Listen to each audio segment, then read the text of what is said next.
2 years ago, I remember talking to a teenage boy about Aung San Suu Kyi at a camp for displaced Rohingya families in Rakhine State, Myanmar. In reality it functioned more like an internment camp. He couldn't leave without special permission, and without citizenship, which the government has denied the Rohingya since 1982, he had no right to go to the country's schools, universities, or access his health care. Like so many Rohingya in Myanmar, David and his family were marooned, stateless in their own country.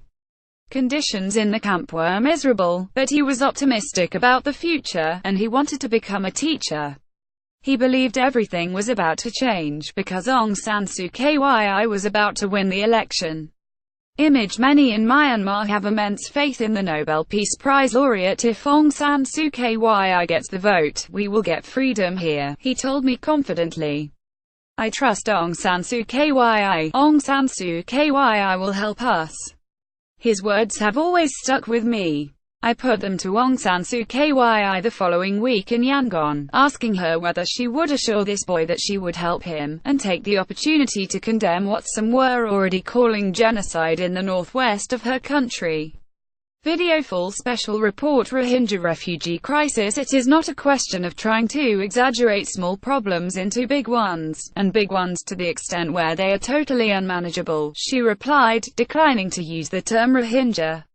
I'm not saying that this is a small problem. I would promise everybody who is living in this country proper protection, in accordance with the law, and in accordance with the norms of human rights.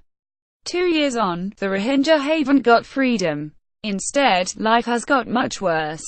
The UN now describes their treatment as textbook ethnic cleansing. And yet still, Aung San Suu Kyi, Nobel Peace Prize laureate and human rights icon, has said precious little about it. Video starvation and death on the beaches. Instead, her government, and state media, have blamed terrorists and fake news for spreading misinformation, and accused Rohingya of burning their own houses down.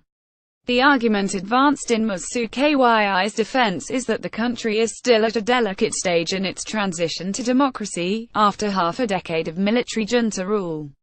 The military retains a quarter of seats in parliament, and its officers head the powerful defense and interior ministries. Having come so far, it would be a shame if Aung San Suu Kyi's courage and her words were to desert her now. Katie Stallard were the lady, as she is known to many in Myanmar, to take too strong a stand, so this theory goes, she would be overthrown, and the generals would resume control. She is appalled by what she has seen. She does care deeply about this, one of her advisors told The Guardian newspaper last month. I know that does not always come across, but she really does. He said she was focused on fixing the problem, rather than identifying it. Video ends genocide, not genocide, but publicly identifying the problem would make a difference. It would show the desperate families documented by Sky News, risking dangerous sea crossings to escape to already overcrowded refugee camps in Bangladesh, that she does care, and that the hope they invested in her election was not misplaced.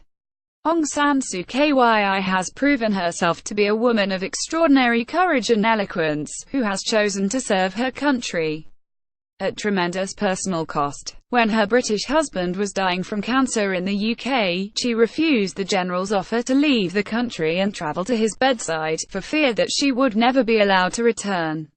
It was this level of bravery, this remarkable individual determination and self-sacrifice that caused so many around the world, and within her own country, including that hopeful boy, to believe in Aung San Suu Kyi, and what we all thought she stood for. Aung San Suu Kyi seen with MYO ethnic people in northern Mongdor, Rakhine State. Having come so far, it would be a shame if her courage and her words were to desert her now. Surely, this cannot be the price of the freedom and democracy she fought for.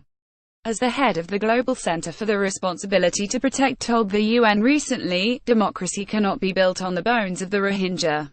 It is absolutely true that Ms. Suu Kyi does not have power over the military, but she does have the power to speak out, the same power she exercised from behind those high walls during her own imprisonment. Please your liberty to promote ours, she asked others at the time. Aung San Suu Kyi now has her liberty. The test of her legacy will be what she chooses to do with it. Sky Views is a series of comment pieces by Sky News editors and correspondents, published every morning. Previously on Sky Views, Faisal Islam's scrutiny is not treachery.